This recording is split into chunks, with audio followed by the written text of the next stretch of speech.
कल हम लोगों ने यहाँ पे इसका शुभारंभ किया, समाजवादी पार्टी ने उसका विरोध किया है और मुझे लगता है कि प्रोसीडिंग का हिस्सा होना चाहिए। इनको समाज के सामने एक्सपोज करना चाहिए। अपने बच्चों को ये लोग पढ़ाएंगे इंग्लिश स्कूलों में और दूसरे के बच्चे के लिए अगर वो सुविधा सरकार देना चाहते हो, कहते नहीं उर्दू पढ़ाओ इसको, यानी उसको मौलवी बनाना चाहते हैं, कठपुल्ला पर जोड़ते इसको ले जाना चाहते हैं। ये नहीं चल सकता।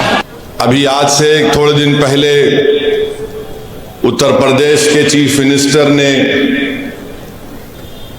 उत्तर प्रदेश की असेंबली में ये कहा कि उर्दू पढ़ना कठमुल्लाओं की तरह मौलाना बनाना की बात है, साइंटिस्ट नहीं बनते।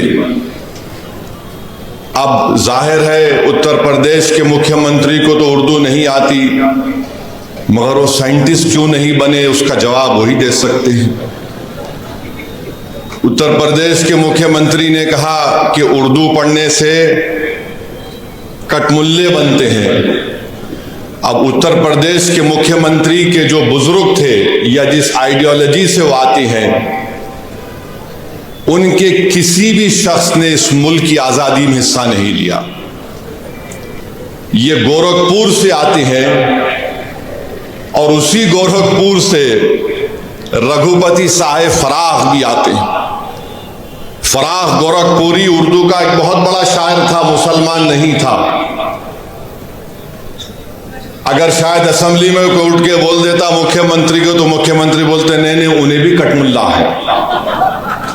तो ये इनकी ये इंटेलेक्चुअल कैपेसिटी है इनकी। फराख गोरखपुरी गोरखपुर के शायर थे, उर्दू के बहुत बड़े शायर थे। अब मेरे अजीज दोस्तों और बुजुर्गों, जिसके जहन और दिल पर गहन लग चुका है, तो दुनिया की कोई रोशनी उसके सर पे नहीं पहुंच सकती। फराख गोरखपुरी का शेर क्या है सुनिए, ये बीजेपी आरएसएस वालों को बता रहा हूं, जो उर्दू बोलने वालों को कठमुल्ला कहते हैं। फराख गोरखपुरी ने कहा था, सरजमीन हिंद पर अक़वाम आलम के फराख, सरजमीन हिंद पर अक़वाम आलम के फराख, काफिले बसते गए हिंदुस्तान बनता गया। सरजमीन हिंद पर अक़वाम आलम यानी नेशंस आए इस देश में, बसते गए हिंदुस्तान बना।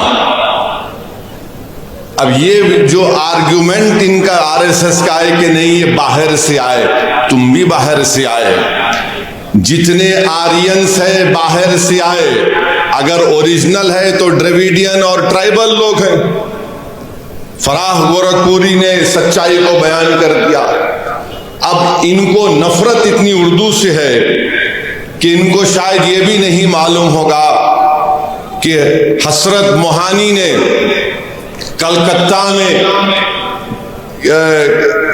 अंग्रेज लीडर कौन था, मॉन्टेग्यू के खिलाफ हसरत मोहानी ने नारा लगाया था। क्या नारा लगाया था? इनकलाब जिंदाबाद, इनकलाब जिंदाबाद। अब शायद इनको यह भी नहीं मालूम होगा कि सुभाष चंद्र बोस, नरेंद्र मोदी उनका स्टैचू लगाए दिल्ली में। अब नरेंद्र मोदी इनको छोड़ दिए, तुम जरा ये बोलते रहो। सुभाष चंद्र बोस जो आजाद हिंद फौज बनाए थे, उसका नारा क्या था? इत्तेहाद, एतेमाद और कुर्बानी। इत्तेहाद, एतेमाद और कुर्बानी नारा था सुभाष चंद्र बोस का, नेताजी सुभाष चंद्र बोस का। इस हैदराबाद से वजीर सुल्तान एक मशहूर फैमिली थी, उनके एक खानदान के फर्द नेताजी के साथ चले गए भारत छोड़ के। इसी मुल्क में हैदराबाद के सफरानी साहब थे, नेताजी के साथ चले गए। ये नहीं मालूम शायद मुख्यमंत्री को, तो यहां हैदराबाद से हम मुख्यमंत्री को ज्ञान दे रहे। राम प्रसाद बिस्मिल को इनको नहीं मालूम होगा, हिंदू थे। उन्होंने कहा था कि सरफरोशी की तमन्ना अब हमारे दिल में है। तो यही सरफरोशी की तमन्ना अब हमारे दिल में है कहकर भगत सिंह फांसी के फंदे पे चढ़ गए। और यही उर्दू के लफ्ज को अल्लामा काफी रहमतुल्लाह अलैह जो मुरादाबाद के थे, अंग्रेजों के खिलाफ खिलाफ जिहाद का फतवा दिया था मौलाना काफी ने। जब 2 दिन में अंग्रेज जज ने उनको 2 मई को ट्रायल शुरू हुआ, 4 मई को उनको फांसी की सजा दे दी गई। और मौरिख ने लिखा कि अल्लामा काफी के ऊपर इस्तरी गरम करके उनके जिस्म पर चुरके दिए जाते थे। वो अल्लामा काफी जब फांसी के फंदे की तरफ जा रहे थे तो उनके उर्दू के अशार नातिया उर्दू के अशार थे। उत्तर प्रदेश के मुख्यमंत्री, आप उत्तर प्रदेश के मुख्यमंत्री हैं, मौलाना काफी मुरादाबाद के थे।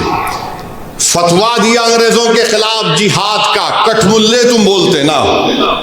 क्या कहा था अल्लामा काफी ने?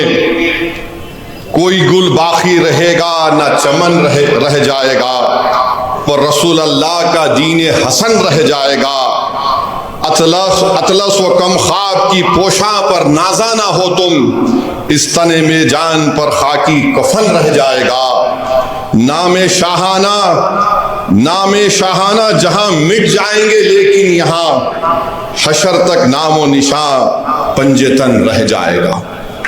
ये मौलाना काफी उर्दू के नातिया कलाम पढ़ के मुख्यमंत्री फांसी पे चढ़ गए, आपको नहीं मालूम। और फिर वहीं पर जोश मलियाबादी, यानी इनको मालूम ही नहीं, बस उर्दू से दुश्मनी है। और फिर ब्रिज नारायण चकबस, ये भी हिंदू थे मुख्यमंत्री। इन्होंने क्या लिखा है?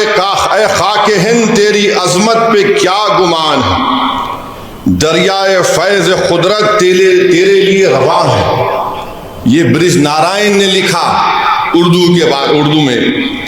फिर आज इन्हीं की ये बात, फिर मुजाहिद आजादी मौलाना शौकत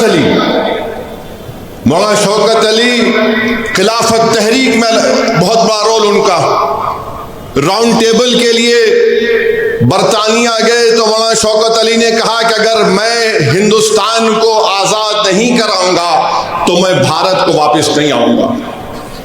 जब भारत से गए मौलाना शौकत अली तो बैतुल मुक़द्दस में उनका खैर मुक़द्दम हुआ।